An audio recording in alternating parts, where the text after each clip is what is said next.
BookTube, welcome back to my channel. It is still the middle of October, but it is time to start thinking about the future. Specifically, the month that is to come. November brings with it a lot of challenges here on BookTube. Steve Donahue's recent video proclaimed that every booktuber is mandated to participate in a few read-alongs, as well as readathons, as well as writing challenges. So I'm here to announce my participation in this year's NonFiction November, which is a month-long readathon that is hosted annually by Olive over at A Book Olive. And her challenge is to read more nonfiction in November than you usually do. So if you usually read no nonfiction, to read at least one book that is nonfiction during the month. If you usually read a lot of nonfiction, to read even more. And maybe even to think about reading primarily or exclusively nonfiction during the month of November. I used to read a lot of nonfiction in the last few months or so. I haven't been. So for me, this is kind of a middling challenge in that I'm going to pick up some nonfiction, or at least that's the plan. The plan is to pick up some nonfiction, but I don't think that I'll be reading exclusively nonfiction just because I have so many other books that I want to get to. I'm also planning to be really busy in November. I might be having a baby that I'm going to be spending a lot of time gazing at. So I don't know how much time I'll have to read. But because I do want to participate, I'm hoping that I'll get to at least one nonfiction book. So I'm here today to talk about the books that I have set aside or earmarked for my participation in NonFiction November, but also maybe to use my channel to promote the readathon if you haven't already heard about it, and encourage you to participate as well. Olive's rules are usually pretty lax. She just wants people to read nonfiction, but for those who like the idea of having some kind of rigor, she has issued 4-word challenges that you can use to help you choose your TBR. The 4-word prompts are design, sport, true, and voice. And while she is issuing those words as challenges, of course, she's also encouraging participants to find a way to use the books that you already wanted to read and use them to match those words. And I've tried to interpret these words in maybe not so much their literal meaning, but in how those words could apply to books that I have on my shelves. What's new for me this year is that I have access to my husband's bookshelves, which I didn't have last year because last year this time we weren't living together. And he's a huge nonfiction reader. He is a social studies teacher, a history buff.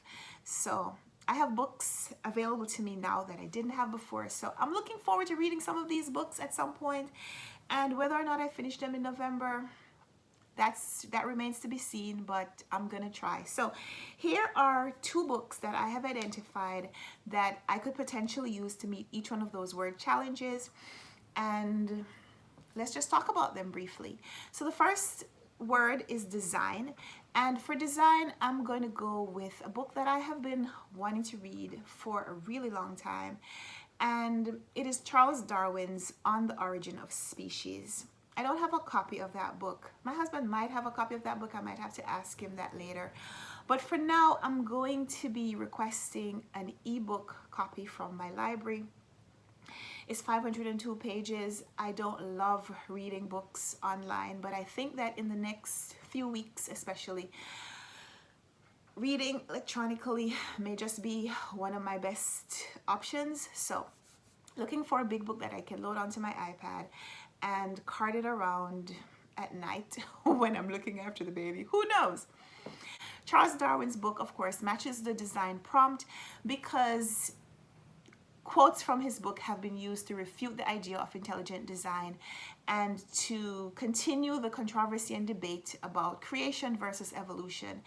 And while I am a Christian and a believer in the creation of this world, I am also a scientist, and so I'm one of those people who can and will read both texts with appreciation. So I'm looking forward to finally reading On the Origin of Species by Charles Darwin in its entirety, and NonFiction November hopefully is going to be my time to do so and to share it with you. And speaking of evolution versus intelligent design, the second book that I'd like to read in order to meet that design prompt is a book from my husband's bookshelf, Neither Snow Nor Rain, a history of the United States Postal Service. And while there has been talk about whether or not the United States Postal Service is still as relevant and as significant and as necessary in our modern day, when we have same-day delivery from lots of companies and we have all these mail carriers, not mail, we have all these package deliveries, UPS, FedEx, that you can use to send packages way more expediently, I suppose. There's been discussion about whether or not the United States Postal Service is failing, and should we prop it up if it is indeed failing, or do we need it? But this goes into the history of how mail carry system evolved in this country especially, and whether or not it was a design or whether it evolved over some natural processes. The postal system is near and dear to my heart because when I was a teenager, I had a lot of pen pals all around the world. And in fact, one of my closest friends now, the relationship that we now share evolved out of a friendship that began through pen pal letters. And so I used to spend a lot of time getting mail and preparing mail and using the Postal Service in Jamaica.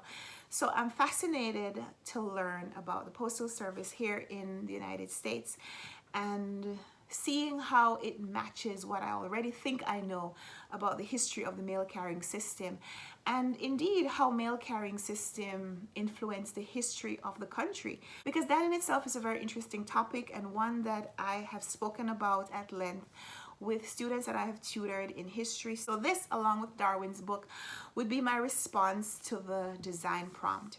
The second word challenge is sport, and for that I've also identified two books. The first one is one from my shelves. This is Into Thin Air by John Krakauer, and this is a personal account of the Mount Everest disaster. And at some point I would like to climb a mountain. Everest, I'm not so sure about that, but I'm fascinated by the stories of people who have attempted this climb, and even probably more fascinated by the people who have attempted it and failed, because you want to know what happened. Mountain climbing, of course, is a sport, but like so many other sport activities, it's not just physical. There's also a lot of mental toughness that goes into preparing for something like this. So I'm looking forward to reading about this. Here's a picture on the back of, it says, this was in 1996, Mount Everest Base Camp. Rob Hall's team poses for a group portrait shortly before the ill-fated summit push. And I don't know the details of this disaster, but I know that some or maybe all of these people didn't survive. So looking forward to finally reading that one. I got this used copy from the used bookstore some time ago, and it's been on my shelves, and I like that the person who owned the book before me wrote post-it notes inside that look very similar to how I would make notes and leave them in my book, except these notes are just words, I suppose, that the reader was not familiar with. Interesting. That might add some new dimension to my reading. And the second book that I'd like to use to respond to the sport challenge is another book from Mr. Brown's bookshelf, and that is The Boys in the Boat by Daniel James Brown. 9 Americans and their epic quest for gold at the 1936 Berlin Olympics. I know nothing about this story. It says, out of the depths of the Depression comes the improbable intimate account of how 9 working class boys from the American West showed the world at the 1936 Olympics in Berlin what true grit really meant. With rowers who were the sons of loggers, shipyard workers, and farmers, the University of Washington's 8-oar crew was never expected to defeat the elite teams of the East Coast and Great Britain. Yet they did, going on to shock the world by challenging the German boat rowing for Adolf Hitler. Ooh. This sounds fascinating. I know nothing about that story, so I'm just going to leave it like that. The next word prompt is true, and for that I wasn't really sure how I wanted to interpret the word true, whether I wanted to just go with true stories, all nonfiction is true stories, whether I wanted to go with memoirs or history. But I've identified two books. One is from Mr. Brown's bookshelf, and this is Taste of Paradise, A Social History of Spices, Stimulants, and Intoxicants. This is by Wolfgang Schivelbusch. This is a book that he read while he was taking a course in college, and he's told me a lot about this book. So I'm using this as an opportunity to read this book so we can discuss it a little bit further. It's all about social history through food, how throughout history, new foods, when they were introduced, how they change the social dynamics of empires. Here's a synopsis, or at least a part of the synopsis. Medieval nobles consumed pepper by the pound because it was reputedly imported from the gates of paradise. Then came coffee, the great soberer, which supplanted beer at breakfast tables of the industrious Protestant bourgeoisie, even as the Catholic upper classes sipped chocolate in their boudoirs. And before it was banned in our own century, opium was both a staple of the middle-class medicine chest and the sacrament of romantic poets who cherished its dreamlike high. Going through this history to expose the truth about some of the foods and some of the tastes that we have developed and how they have also evolved through time and helped to evolve our society. I don't know. The next book is one that I had on my TBR last year for Nonfiction November, didn't get to, and somehow I just never got around to reading it all year, but I'd like to get back to it. I bought this book because I read another book by Stephen Greenblatt recently, The Rise and Fall of Adam and Eve, in which he talks about the biblical Eden and the story of Adam and Eve and what it has meant for our society. And I've wanted to read something else by this author since then, and so I got this book. It's been on my TBR shelves ever since then. A part of the synopsis on the back says, in the winter of 1417, an unemployed papal secretary turned book hunter named Poggio Braccolini discovered a copy of Lucretius's On the Nature of Things in a remote monastery. The story of how this astonishing poem would cause the world to swerve in a new direction is at once a supreme work of scholarship, a literary page turn, and a thrilling testament to the power of the written word.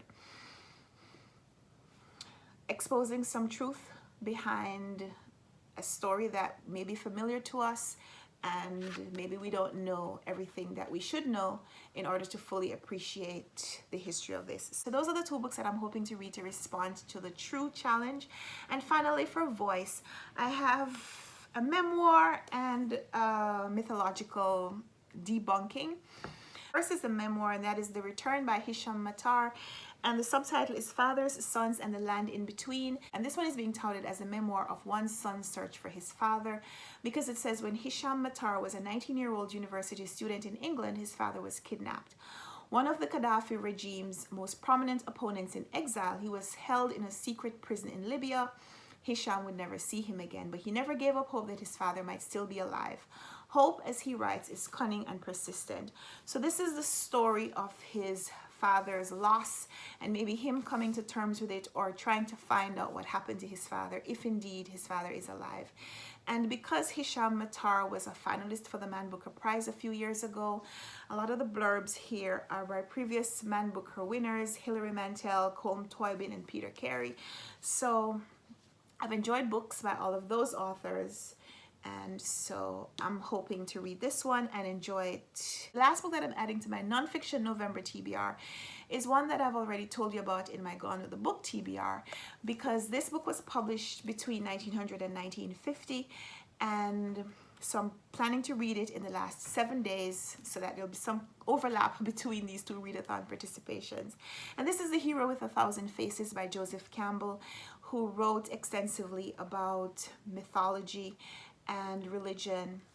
And in this one, he compares the story of the mythological appearances of a lot of religious figures as well as literary figures, and tries to see whether or not these stories that we have been telling and these stories that we've been hearing for thousands of years, whether they are truth or whether the voices of really good writers have just been really influential in our lives to the point where we've accepted them as truth.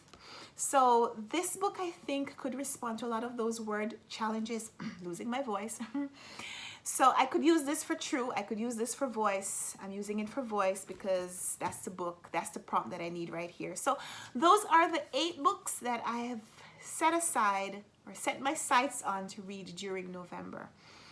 Nonfiction November runs all month. I'm hoping to pick up at least one of these books during the month. I don't know if I'll read all 8. I don't even know if I'm attempting to read all 8, but I'm going to try. I'm going to see how many of these books I can read.